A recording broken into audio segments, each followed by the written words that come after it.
கஞ்சிக்காக கடலை கூட தாண்டுவேன்.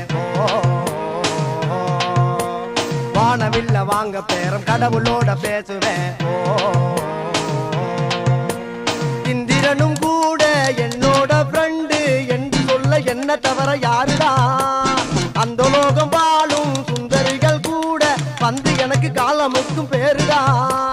சின்ன ராசு பொண்ணு ராசு காத்து நம்ம பக்கம் வீசுனா முட்டை கோசு என்றும் வாழ்க்கையில பாசுடா. நல்லா பூந்து விளையாடுடா. எட்டனா இருந்தா எட்டூரு செம்பாட்டு கேக்கும். பத்தனா இருந்தா பத்தூரும் எம்பாட்ட பாடும். ஒட்டையோ கட்டையோ நெட்டையோ